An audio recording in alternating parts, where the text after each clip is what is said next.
परमेश्वर के धन्य नाम की महिमा हो। प्रभात मनन के सत्र 1504 में आप सभी का बहुत ही विनम्रता के साथ स्वागत करता हूं। आइए आज के मनन के लिए हम पढ़ते हैं तीमुथियुस को भेजी गई दूसरी पत्री अध्याय 2 पद 19।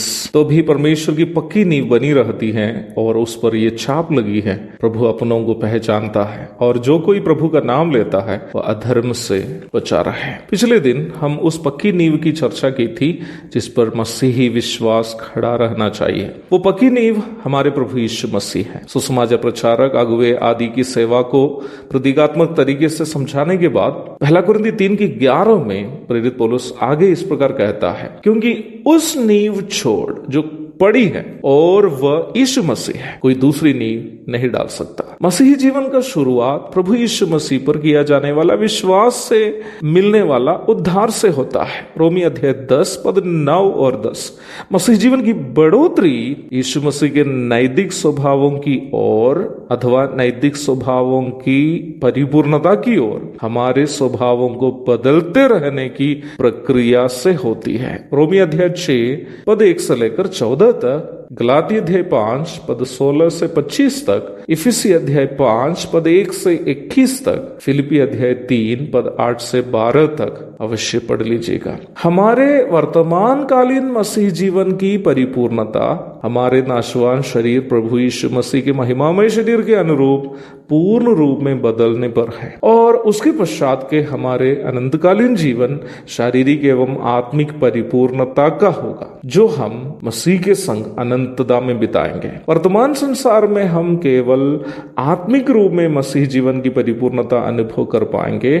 वही जब से हमारे शरीर प्रभु के महिमामय शरीर के अनुरूप बदलेगा तब से हम प्रभु के संग आत्मिक एवं शारीरिक परिपूर्णता अनुभव करते हुए जीवन बिताएंगे। मसीही विश्वास के 3 महत्वपूर्ण स्तर यही है और प्रारंभ में पढ़ी गई पद में प्रेरित पौलुस कह रहा है कि प्रभु ये पहचानता है कि किसके अंदर इस निष्कपट मसीही विश्वास है या किसके अंदर नहीं है। उसी से प्रभु ये पहचानता है कि कौन उनके अपने हैं और कौन नहीं। इस प्रकार के सही विश्वास जिसके अंदर है वह अपने आप को अधर्म से बचाते रहेगा, जिस विश्वास की चर्चा हम प्रारंभ में किए हैं।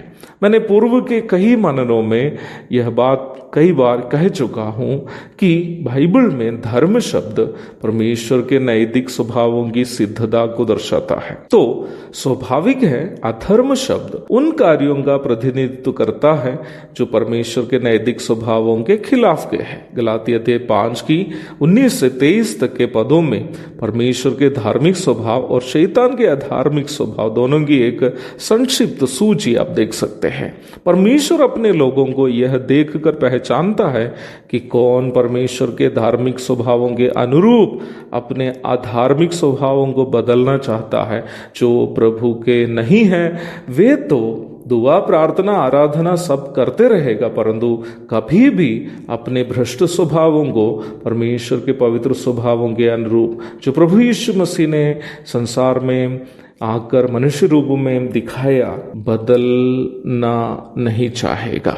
जो प्रभु के नहीं है वो अपने भ्रष्ट नैतिक स्वभावों को प्रभु के सिद्ध नैतिक स्वभावों के अनुरूप बदलना नहीं चाहेगा। इसलिए परमेश्वर की पहचान अपने और परायों का करने का मापदंड यही है। जो सही में यीशु मसीह पर विश्वास करने वाला है वो हमेशा यह चाहते रहेगा कि मेरा एक स्वभाव यीशु मसीह के पवित्र स्वभावों के अनुसार बदलते रहे। परंतु जो वास्तव में प्रभु के नहीं है उनके अंदर अपने भ्रष्ट स्वभावों को परमेश्वर के पवित्र स्वभावों के अनुसार बदलने की इच्छा कभी नहीं रहती है। एक और शुभ दिन की धन्य कामनाओं के साथ आज का मनन का मैं यहाँ परिसमाप्ति करता हूँ। प्रभु आप सबको आशीष दे। आमीन।